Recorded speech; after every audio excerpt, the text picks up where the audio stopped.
BJP ने बंगाल जीतने के लिए खास प्लान तैयार किया है। 3 लेयर की स्ट्रेटजी बनाई है। पहली है हाई विजिबिलिटी कैंपेनिंग। इसमें पीएम मोदी और सीएम योगी की बड़ी रैलियों के जरिए माहौल बनाया जा रहा है। दूसरी है ग्राउंड लेवल रणनीति। इसमें अमित शाह के जरिए बूथ स्तर तक पकड़ मजबूत करने की कोशिश है। तीसरी है सैचुरेशन। इसमें ज्यादा से ज्यादा सीटों को कवर कर प्रचार में कोई कमी न छोड़ना शामिल है। बंगाल में टीएमसी बंगाली अस्मिता के नाम पर वोट मांग रही है, तो बीजेपी योगी आदित्यनाथ को आगे कर हिंदू वोटरों को जोड़ने में लगी है।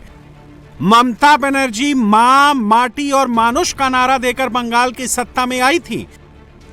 योगी आदित्यनाथ ने कहा कि बंगाल में मां सुरक्षित है, माटी घुसपैठियों के कब्जे में है और मानुष डरा हुआ और मजबूर है।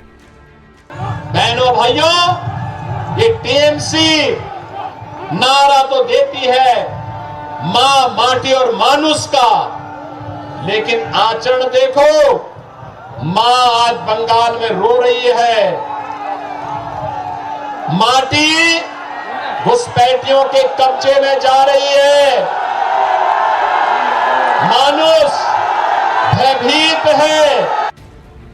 बीजेपी ने बंगाल में 170 सीटें जीतने का लक्ष्य रखा है। हर सीट पर प्रत्याशी योगी आदित्यनाथ की सभा चाहते हैं। बीजेपी भी योगी आदित्यनाथ की रैलियों के जरिए 60 से 70 सीटों को कवर करना चाहती है। पहले फेज के चुनाव से पहले योगी आदित्यनाथ बंगाल में धुआंधार रैलियां करेंगे। पार्टी की रणनीति है कि योगी आदित्यनाथ के जरिए हिंदुत्व और विकास के मुद्दे पर मतदाताओं को साधा जा सके। यहाँ की कला और संस्कृति के साथ, यहाँ के अध्यात्म के साथ, यहाँ की बहन और बेटियों के साथ, यहाँ के नौजवानों के रोजगार के साथ जो भी खिलवाड़ करेगा, उत्तर प्रदेश का बुलडोजर उसको ठीक ढंग से जवाब दे देगा। यूपी का बुलडोजर केवल वह सड़क ही नहीं बनाता है, माफिया का भी इलाज करता है। बीजेपी बंगाल के 70% हिंदुओं पर फोकस कर रही है और हिंदू वोट का रिमोट दबाने के लिए बीजेपी के पास योगी आदित्यनाथ से बेहतर चेहरा कोई और नहीं है। 2021 में योगी आदित्यनाथ ने 30 से अधिक सभाएं की थी। पुरुलिया, बांकुड़ा और मेदिनीपुर जैसे इलाकों में योगी की रैलियों ने ध्रुवीकरण और हिंदुत्व के मुद्दे को हवा दी थी और बीजेपी को इसका फायदा भी मिला था। योगी अपनी सभाओं में तुष्टीकरण, गोकशी, घुसपैठिया, बांग्लादेशी का जिक्र तो करते ही हैं, स्वामी विवेकानंद और रामकृष्ण परमहंस का भी नाम लेते हैं, जिससे सनातनी वोट तो हासिल हुई, साथ ही टीएमसी के बंगाली अस्मिता के नैरेटिव को भी कमजोर किया जा सके। योगी आदित्यनाथ ने नारा दिया था, बटेंगे तो कटेंगे। बंगाल में भी योगी आदित्यनाथ एक एक सनातनी वोट गिन रहे हैं। बंगाल में 23 से 25% दलित वोटर हैं, यानी बंगाल की आबादी का 1/4। योगी ने आरोप लगाया कि मुस्लिम वोटरों के नाराज होने के डर से ममता बनर्जी ने बांग्लादेश में दलित हिंदुओं की हत्या पर चुप्पी साध ली थी।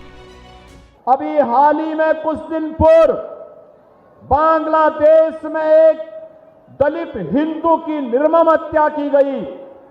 भाजपा विरोध करती है, हम लोगों ने उसके खिलाफ आंदोलन किया, लेकिन बंगाल की सीएम ममता दीदी मौन रही। उनको भय था कि अगर वह बोलेगी तो कहीं उनका मुस्लिम वोट न खिसक जाए।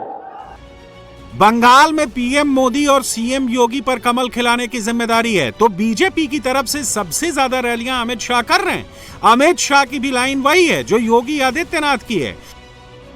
शाह राम मंदिर बनाने का विरोध करने पर ममता बनर्जी से सवाल पूछते हैं तो जनता को भरोसा भी देते हैं कि अगर बीजेपी की सरकार बनी तो मुर्शिदाबाद में कभी भी बाबरी मस्जिद नहीं बन पाएगी।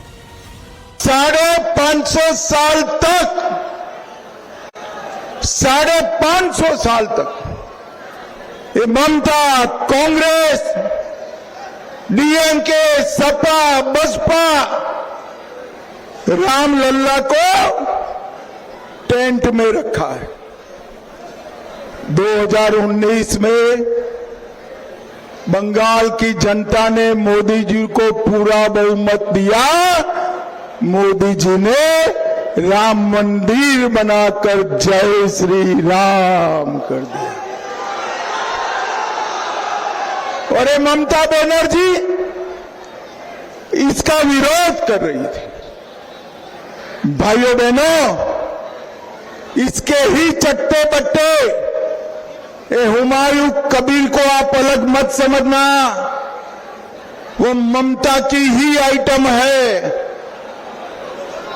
वो बंगाल में बाबरी मस्जिद बनाना चाहता है। 5 मई को भाजपा सरकार आएगी, किसी भी हालत में बंगाल में बाबरी मस्जिद नहीं बन सकती। ममता बनर्जी पर मुस्लिम वोट हासिल करने के लिए तुष्टीकरण के आरोप लगते हैं। अमित शाह ने आरोप लगाया कि ममता सरकार में लगातार दंगे हुए, हिंदू त्योहारों को टारगेट किया गया, रामनवमी के जुलूस पर पथराव हुआ, लेकिन ममता बनर्जी ने अपना वोट बैंक बचाने के लिए दोषियों के खिलाफ कोई कार्रवाई नहीं की।